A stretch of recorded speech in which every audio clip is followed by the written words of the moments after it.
안녕하세요. 굿노트 템플릿을 제작하는 홍지 다이어리입니다. 오늘은 조금 특별한 다이어리를 준비해 보았는데요.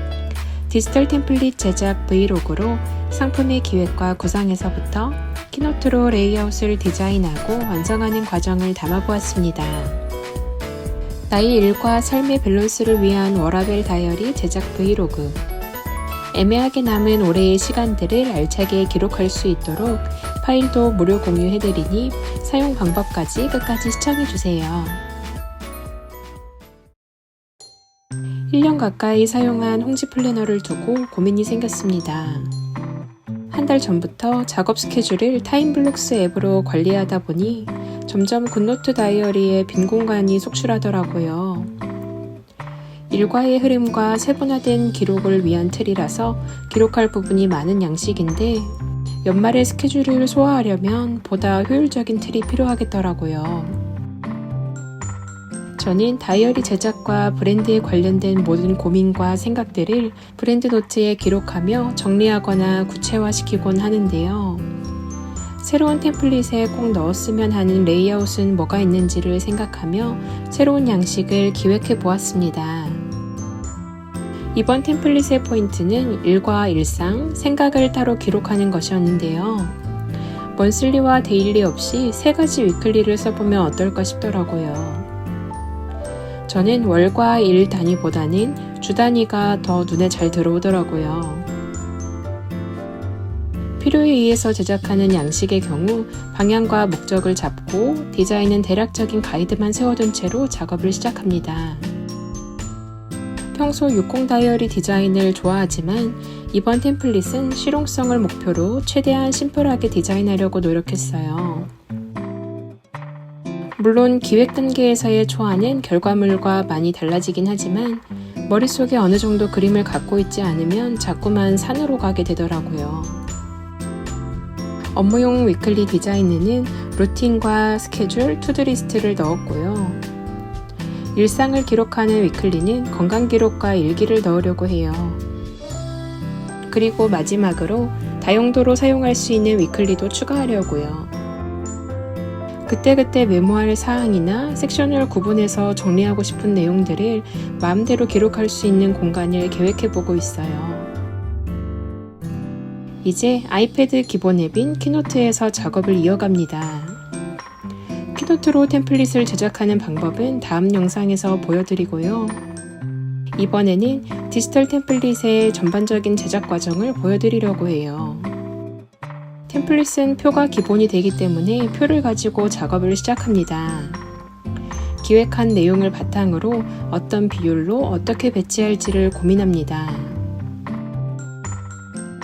표를 이리저리 바꿔봐도 컨셉이 정해지지 않아서 방황하고 있는데요. 이럴 땐 폰트나 메인으로 사용할 컬러, 디자인을 하나 정해주는 게 좋아요. 머릿속에 그려둔 템플릿에 어떤 폰트가 어울릴지 여러가지 찾아봅니다. 같은 폰트여도 대문자와 소문자의 느낌이 달라서 두 개를 비교하며 확인해요. 사용하는 모든 폰트는 상업용으로 사용 가능한 폰트여야 합니다. 저는 이번에 메인 컬러를 짙은 초록으로 결정했는데요. 완전히 고정된 디자인이 아니라서 후보군들을 한 구석에 넣어둡니다. 투두리스트만 해도 다양한 디자인이 있어서 2가지를 만들어 보았어요. 각각의 디자인으로 위클리를 완성해보고 전체 느낌을 비교합니다. 디지털 템플릿은 0.5mm만 움직여도 전혀 다른 느낌을 주기 때문에 아주 미세한 변화를 주고 이전 디자인과 비교해보는 과정을 수십 차례 거칩니다. 분 단위로 크기와 두께, 색감, 배치를 조절하며 전체가 주는 느낌을 봅니다. 저는 계획형이면서도 직관에 의존하는 유형이다 보니 감에 집중하는데요. 이거다 하는 느낌이 없을 때는 일주일이고 디자인 작업만 계속합니다. 눈이 굉장히 필요하긴 한데 작은 변화로 달라지는 느낌이 재밌더라고요. 여러가지 느낌을 찾으며 도형을 넣어보기도 했는데요. 폰트와 컬러가 주는 느낌이 재밌기는 하지만 초반 기획과는 점점 멀어지는 것 같아서 과감하게 지우고 다시 처음으로 돌아갑니다. 이런 식으로 이것저것 시도해보면서 다양한 아이디어를 얻곤 하는데요. 이번 템플릿에서는 사용하지 않더라도 다양한 방법과 조합을 기억해 두었다가 다음번에 양식을 제작할 때 활용하기도 합니다. 이렇게 시도해보는 과정에서 다음 템플릿에 대한 영감을 많이 얻는 것 같아요. 여러가지 디자인 중에 가장 마음에 드는 것을 찾는 과정은 계속됩니다. 중간 점검으로 프린트를 했는데 용지 비율이 마음에 안 들어서 재수정합니다. 키노트 사용 시 가장 곤란한 점이 바로 슬라이드 크기를 바꿀 때인데요. 슬라이드 크기를 조절하면 기존에 작업한 내역이 모두 틀어지거든요. 이럴 땐 기존 작업 파일 하나를 더 복제해 두고 새 프레젠테이션을 열어서 기존에 작업했던 표와 텍스트 등을 복사 붙여넣기 해줍니다. 그래도 슬라이드 크기가 달라져서 레이아웃을 일일이 다 맞춰줘야 해요. 처음 크기를 사용할지 조금 더 조절할지 잠시 고민을 했어요. 위아래 사용 공간이 넓어져서 위클리용 달력도 넣어줍니다. 위클리의 메모 공간을 어떻게 활용할지도 계속 고민을 하고요. 하이퍼링크를 넣을 위클리 타이틀도 결정했어요. 둘째 낮잠 시간에 작업했던 것을 밤잠 시간에 이어서 작업을 합니다. 어느 정도 전체적인 윤곽이 하나씩 생기고 있어요. 투두리스트도 완성된 수정본을 전체 칸에 다 넣어주고요. 폰트 종류와 굵기도 몇 차례 더 수정하면서 자리를 잡아갑니다. 건강과 일기를 기록할 라이프 페이지도 디자인을 합니다. 요일 표시를 어떻게 할 것인지 두 가지 디자인을 고민하고 있어요. 도형으로 포인트를 줘볼까 고민하다가 역시 또 접었습니다. 다이어리 초안이 완성되면 파일을 굿노트로 옮겨서 확인해줍니다. 키노트에서는 화면 확대가 한계가 있어서 놓치는 부분들이 많거든요.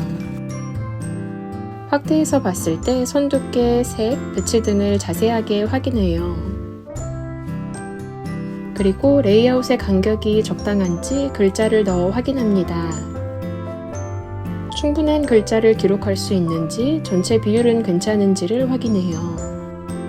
같은 양식 내에서 동일한 크기로 사용하기 때문에 모든 페이지에 넣어봅니다. 구석구석 글자를 넣어보고 크기를 조절해야 할 부분을 찾아내요. 기본 레이아웃을 확정하면 다음 컬러를 선택해 주는데요. 색상환을 돌려 전반적인 톤과 느낌이 유사한 컬러들을 추려봅니다. 각각의 개별 버전으로 나오겠지만 각 컬러가 동떨어지지 않도록 해요.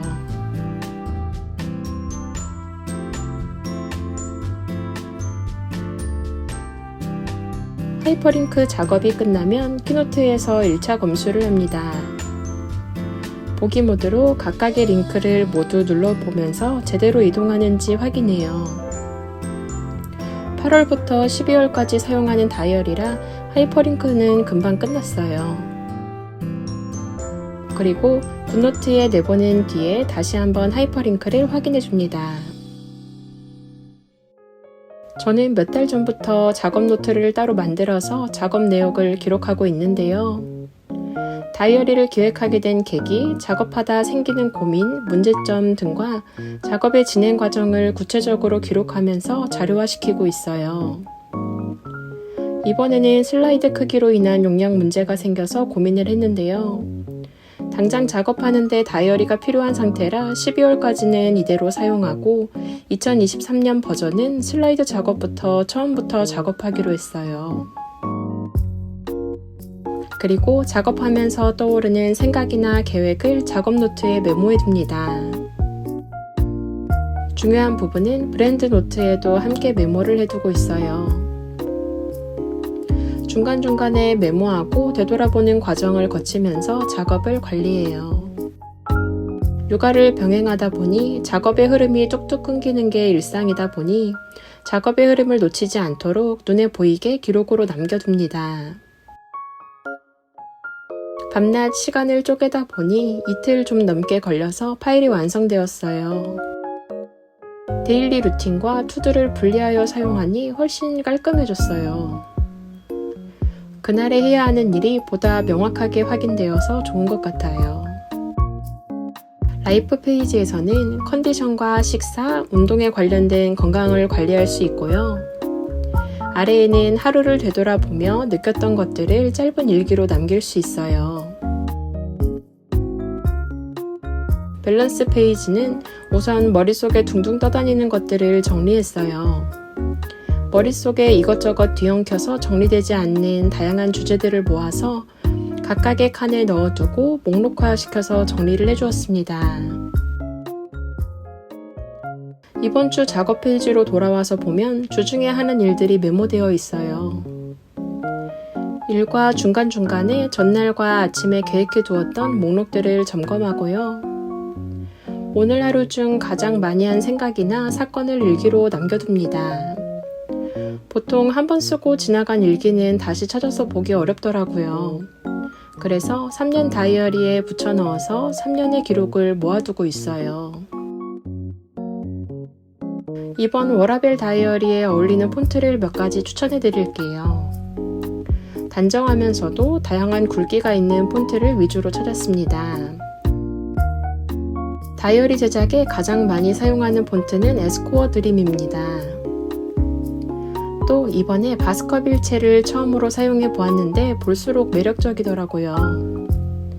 바스커빌과 애플 명조는 아이패드에 기본으로 설치되어 있어요. 또 제가 애용하는 아라간베체는 다폰트에서 무료로 다운받으실 수 있어요.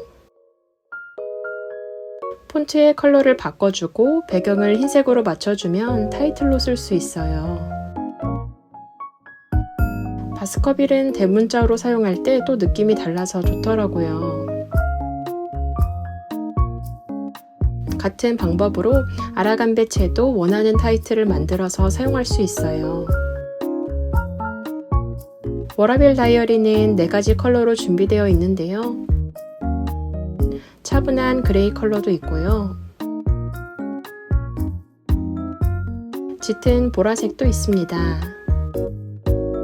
같은 레이아웃인데도 컬러에 따라 분위기가 조금씩 다른 것 같아요. 영상에서 컬러가 잘 안 잡히는데 짙은 네이비 컬러입니다. 8월에서 12월 양식이 무료로 제공되니 각 컬러를 직접 확인해 보실 수 있어요. 이번 파일은 무료 공유라서 상세 페이지 제작은 건너뛰었는데요. 보통 상품 업로드 이후에는 마무리 작업으로 메인 페이지들을 프린트합니다. 잉크 절약 모드로 프린트해서 조금 밝게 인쇄되었어요. 상품의 메인 디자인을 한 장씩 2분할로 모아서 프린트해줍니다. 매번 다른 디자인과 구성으로 다이어리를 제작하다 보니 정리가 필요하더라고요. 그래서 완성한 상품의 기본 정보와 함께 메인 디자인을 프린트해서 보관하고 있습니다. 벌써 7번째 바인더가 거의 다 차서 8번째 바인더를 준비하고 있어요.